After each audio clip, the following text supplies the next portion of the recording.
Hallo, da bin ich wieder. Heute gibt es mal ein etwas anderes Schäferstündchen. Ich habe Besuch eingeladen. Gleich lernt ihr Lionel kennen. Er ist ein Travel Agent aus England und mit ihm spreche ich über die Reiseindustrie und über die Besonderheiten von Gay-Friendly Travel.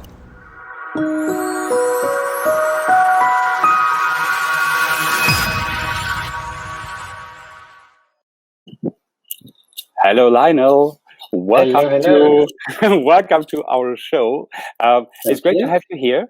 I have already introduced you a little bit, but I think it could be interesting if you told us something, who you are, where you're from, what you're doing. I think everybody's interested in learning more about that. Yes, of course. First, I just wanted to thank you for giving me the opportunity to talk about LA travel designer today.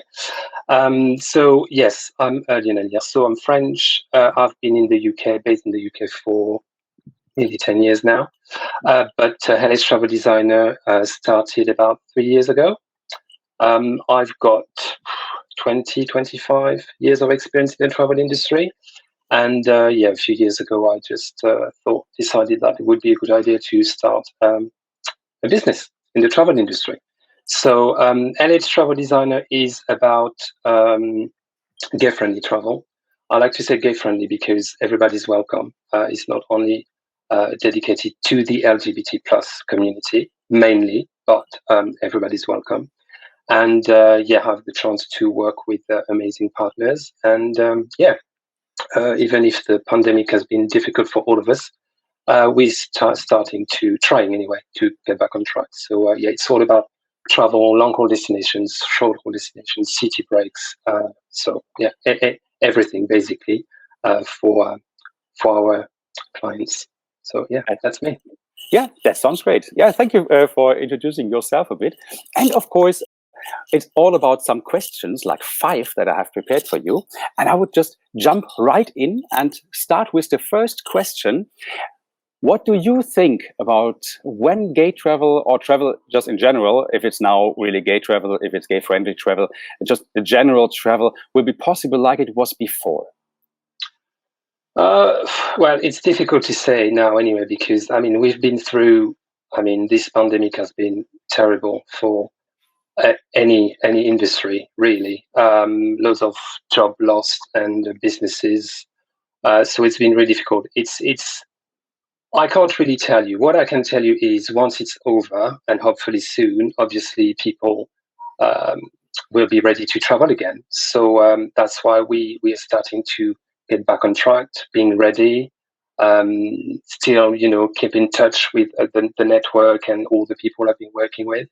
And get ready, because I really, really, really hope that we, by the end of this year, or at the latest next year, we'll be able to say, yes, right, okay, business is back to normal, and hopefully people are going to start travel again. And obviously, we're all waiting for the vaccine, for everybody to get the vaccine, and if we're going to have a passport or not. But I'm quite confident. I'm sure everything's going to be back to normal very, very soon. I'm quite optimistic about it. Definitely. That's great to hear. I mean, it's really like the people are waiting to travel, I think, at the moment. Definitely. Oh, yeah. Absolutely. So that's why we need to be ready for that. Yeah. And let's get to the next question right away, because I think this is interesting to know as well. Like, what do gay tourists expect from their trip the most? What is the most interesting for them? What do they really expect from the locations, from the service, from, you know what I mean? I think the main thing that people are expecting, either gay tourist or straight or whoever, is obviously the location. It has to be well placed, well located, a nice accommodation.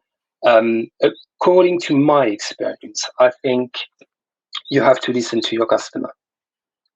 Meaning, if they want that type of hotel or type of accommodation, or you really, really need to listen to your customer, because we're all different. And I would say the gay community in general, you've got 2 types of clients. Again, it's according to my experience. You've got people that are going abroad just to have fun, enjoy themselves, going to parties, meeting people.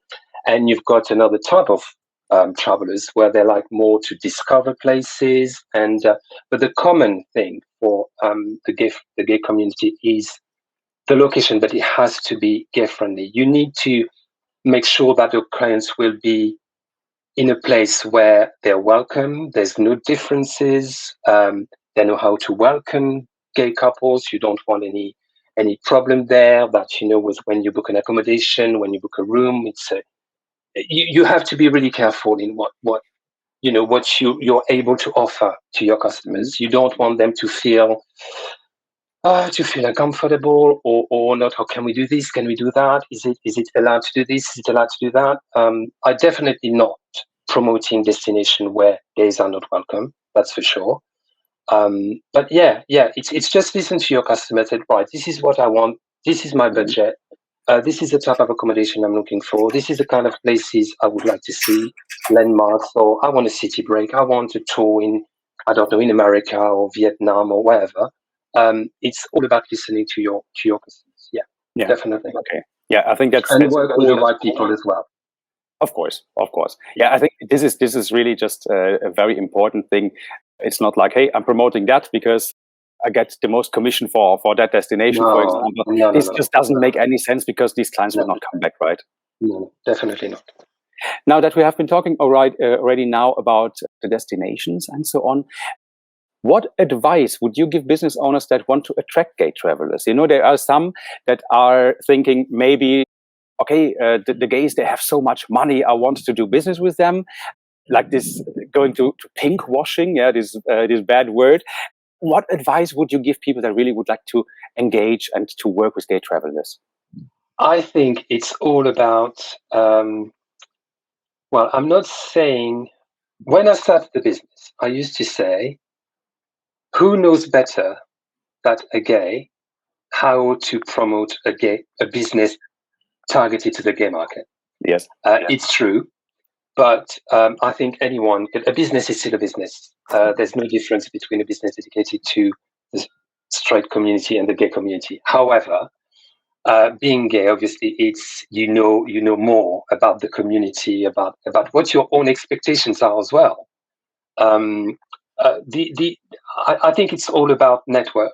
I would say it's all about knowing the community, being interested in to know about the community, whether you are or you're not, and make sure you're meeting the expectations. It's again, it's at the end of the day, it's a business, but you need to satisfy your customer.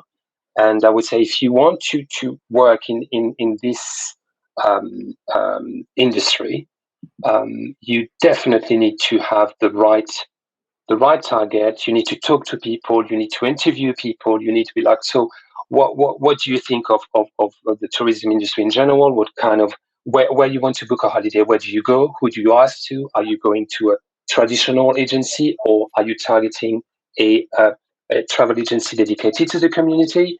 Because you've got gay people. They don't care. They just book whatever. They go online, search for I don't know, 1 week in Mykonos or 1 week in the Caribbean or whatever. They're not specifically looking for a travel agent who's specialized in for who target the gay community. So I think it's all about, again, what the traveler wants, and make sure you talk to the right people and you work with the right people. Network is very, very, very important. Yeah, of course. And what I think is important, just from my opinion, is that it's not only like, okay, there's a gay pride happening, for example, let's hang out a rainbow flag. This is what I mentioned before, the pink washing. If people would like to welcome the gay community, they should do it all year long, no? Not only for like a week or something. Absolutely. It's not like we cannot reduce the LGBT plus community just for the gay pride or crazy parties on a cruise or something. It's all year long. We're all different. Again, it's not because I'm gay that I'm going to be like, okay, I don't want to have like something on my forehead saying, yes, he's gay, so that's the kind of holiday it's going to go for. No. We have to, to have like sort of diversity in terms of offers. We need to offer anything like what could be expected for the gay community, and not only we're not only. It's not all about the gay pride. It's about, yes, that we are what we are, but we also have expectations. We also have taste. We also like different things like anybody else. So yeah, that's true. That's right. Couldn't have said it better. So now let's talk about a bit about your work specifically. Like, how do you find the perfect locations for your clients? Again, it all depends on what my clients ask me, what they want. I'm going to make suggestions, obviously. If you're asking me, okay, I would like to go to Hawaii in May, I would tell you, okay, maybe it's not the right time to go there. It's also about your advice, giving some tips to your customers, to travelers. If they're not fussed about the period during the year, maybe, okay, depends on the budget as well. If they've got a small budget, we can still walk around the budget of the clients.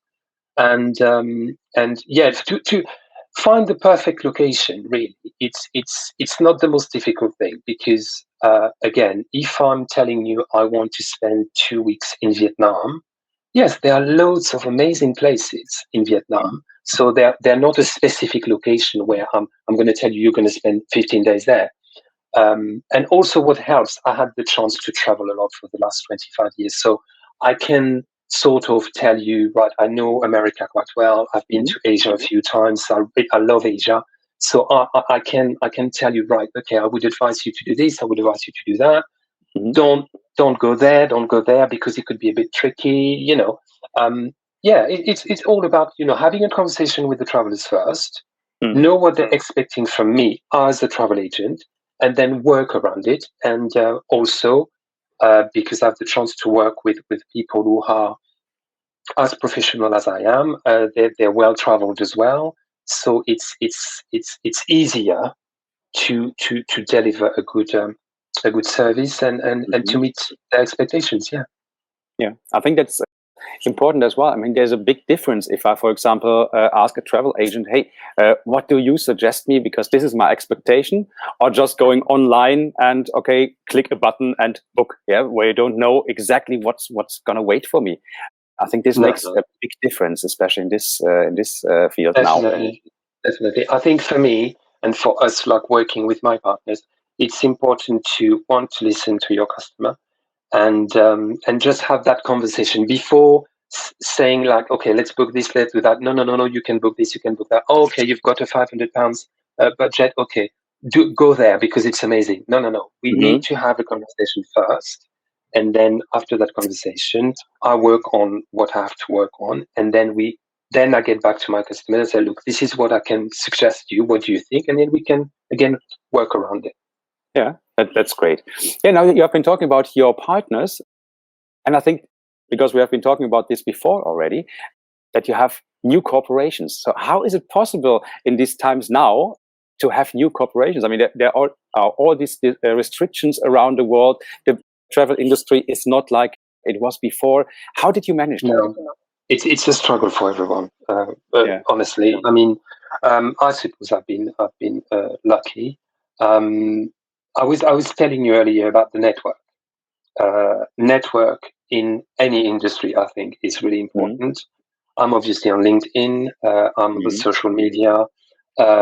Before the pandemic, I had the chance to go to different fam trips, to meet professionals. I've made like loads of contacts. So we are trying to get back in touch together. Now the pandemic is going, to the right way, if I can say.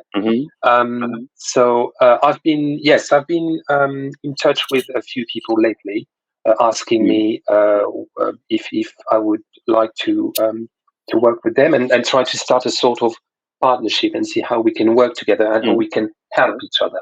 Because I think at the moment, because we are all struggling, it's important to try to find that connection between all the professionals in the industry, and that's what I've done. So I've been working with Corporate Odyssey for 3 years now. She's a very good friend of mine. She's an independent travel agent as well. She's got loads of contacts. We've been traveling quite a lot for the period before the pandemic. So we're back together, working together, changing things on the website, trying to get in touch with new people. We just started a new network, actually. Oh, that's great.